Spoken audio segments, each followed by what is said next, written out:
isn't just for fun anymore. Gaming yang awalnya digunakan sebagai sarana hiburan yang dinikmati berbagai kalangan, baik dari muda ataupun sudah dewasa, kini sudah berkembang pesat menjadi suatu industri yang tidak hanya membuka banyak sekali lapangan pekerjaan baru, namun juga membawa keuntungan yang luar biasa. Hari ini kita akan berbincang-bincang bersama dengan seseorang yang pastinya mengetahui seluk-beluk mengenai industri gaming terutama di Indonesia. Kira-kira siapakah dia? Ikuti terus hanya di Good Gamer.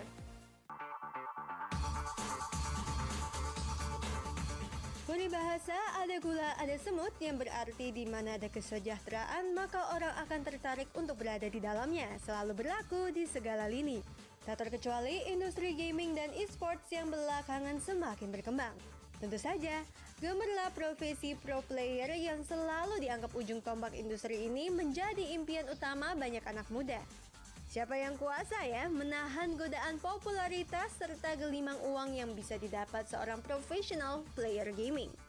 Namun apa guna profesional player gaming bila tak punya manajemen yang berkelas dan mampu membawa mereka ke level yang lebih tinggi?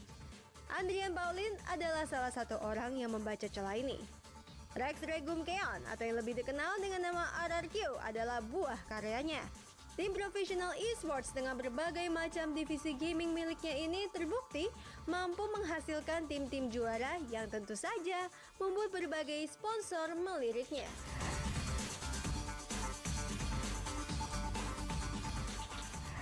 Oke, Good Gamers, sekarang Jenny sudah bersama dengan Pak Andrian Pauline atau biasa dikenal sebagai Pak Ape, yaitu CEO dari tim Rex Regum Keon. Wah, terima kasih banyak loh Pak hari ini sudah hadir. Ini salah satu tim terbesar di Indonesia, Rex Regum Keon. Bayangkan sibuknya Pak Ape ya, sempet-sempetin datang hari ini buat dikepoin sama kalian para Good Gamers. Thank you. Oke, tapi ngomong-ngomong Rex Regum Keon ini kan sudah menjadi suatu organisasi e-sport yang luar biasa terkenal di Indonesia, one of the biggest. Bagaimana sih awal mulanya nih Pak Ape dibangun RRQ? Jadi awal mulanya tuh kita start sebagai hobi sih di tahun 2013 bareng sama teman saya, bos saya juga, Pak Riki. Kita suka pada saat itu suka nonton pertandingan Dota 2.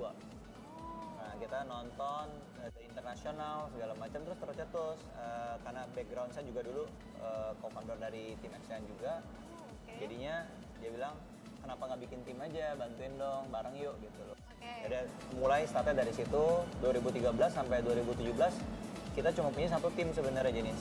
Maksudnya baru satu tim baru aja? Satu tim, baru divisi cuma Dota 2. Dota 2? Oke. Nah pas di tahun 2017 lah baru mulai berbagai macam divisi gitu loh, baru kita start. Berarti di tahun 2017 itu bertambah berapa divisinya tuh Pak? Dari 2017 kita kalau nggak salah ada 3 divisi baru, Point Blank, PUBG, PC, sama Mobile Legends. Oh, sebenarnya suatu perkembangan yang lumayan ini ya. Iya. Dari satu tim terus menjadi ada 3 divisi tambahan. Karena pada saat 2017 itu dari grup kita sendiri bilang kayaknya e-sportnya harus sudah mulai difokusin. Karena dari 2013 sampai 2017 itu sebenarnya hanya hobi, jadi benar-benar all the expenses bisnis saya itu benar-benar nggak diperhatiin gitu jenis. Jadi benar-benar dari pribadi owner sendiri gitu. Jadi dianggap dari kayak sampingan, proyek sampingan ya, sehingga hobi aja lah, ya. Gitu. Not even a project actually.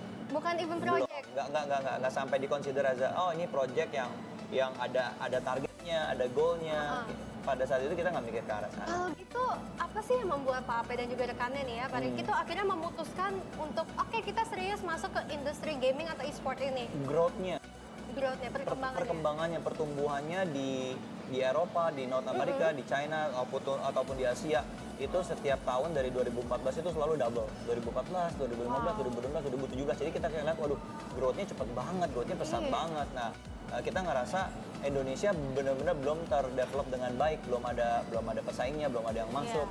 Jadi ya kita coba seriusin deh gitu. Sebagai tim yang udah lumayan lama juga.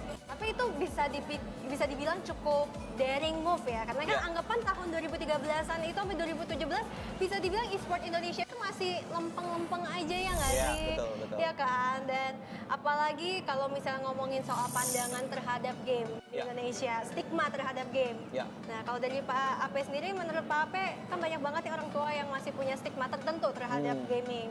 Ya, saya selalu ngomong sama di beberapa kesempatan ya, jadi bahwasannya kalau misalnya ada pembagian waktu yang jelas sama tanggung jawab, saya pikir dua-duanya bisa berjalan dengan seimbang. Oke. Jadi yang dikhawatirkan sebenarnya kan lebih ke arah pendidikan. Iya. Nah, tapi kalau misalnya kita bisa bagi waktu dengan proper, dengan benar, banyak loh anak-anak di RRQ yang masih kuliah, yang masih sekolah juga gitu loh. Kita support gitu loh. Jadi berjalan berbarengan antara karir di e-sport Betul. dan juga pendidikan. Betul, nggak ada masalah sebenarnya. Jadi sebenarnya itu bisa jalan berbarengan ya Pak? Bisa, kan udah proven. Udah proven? Iya, saya sendiri ada beberapa player yang masih kuliah, jadi jadwal latihannya disesuaikan gitu loh. Mereka bisa dapat salary as a professional player, mereka bawa nama kita juga, tetapi tanggung jawab mereka sebagai anak untuk misalkan pendidikan juga nggak terbengkalai gitu loh. Bisa jalan beriringan gitu, nggak ada yang harus Berarti dikorbanin sebenarnya. Sebenarnya nggak ada yang harus dikorbanin, kembali lagi ke masing-masing pribadi. Exactly, masing-masing Dan juga pribadinya. pasti bimbingan ya Iya, dari orang-orang pasti lebih sekitar. capek, tapi ya It's the price you have to pay. Ngomong-ngomong soal berkarir dan pendapatan dari para pro player nih Pak, Iya. ini pasti menjadi pertanyaan semua orang. Emang kalau misalnya kayak kerja kantoran kurang lebih kita udah tahu lah ya roughly UMR-nya berapa gitu.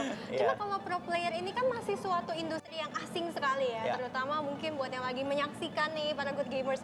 Biasanya kalau boleh dikasih tahu range salary yang bisa didapatkan dari pro player itu kurang lebih berapa Pak? salary dan mungkin pemasukan per bulan kali ya. Ya pemasukan per bulan. Karena bisa. banyak variabel yang lainnya juga. Iya. 50 sampai 100. What? Tunggu itu apa nih? 50 sampai 100? Juta?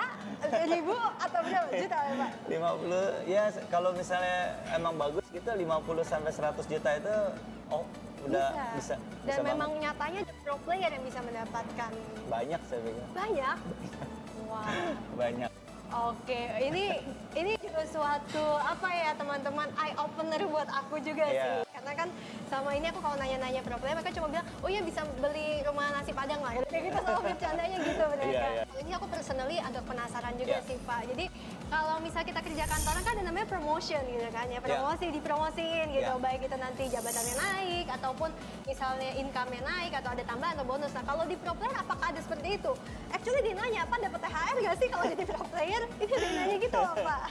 Kalau untuk itu treatmentnya beda sih ya jenis Beda ya? Perlakuannya beda. Jadi lebih ke arah kita ada kontrak. Terus udah gitu kalau misalnya mereka achieve goalnya, mereka ada goal yang mereka udah bisa kasih tembus kayak gitu ya ada bonus lah. Ada bonus juga.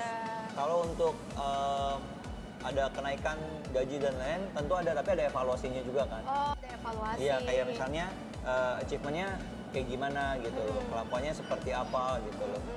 Oke, Tapi jadi ya seperti itu ya. Jadi DLV Cendana tenang aja, kalau jadi pro player yang full time ya, Yang full time ya. itu gajinya bisa at least di atas UMR Iya, lah ya. betul. Gitu. Iya. Oke, anyway nih teman-teman good gamers, setelah ini kita pastinya masih bakal mengulik lagi mengenai industri gaming. Kita bakal ngomong-ngomong soal behind the scene pastinya ya dari industri e-sport ini sendiri. So jangan kemana-mana, tetap bersama kami hanya di Guild Gamer.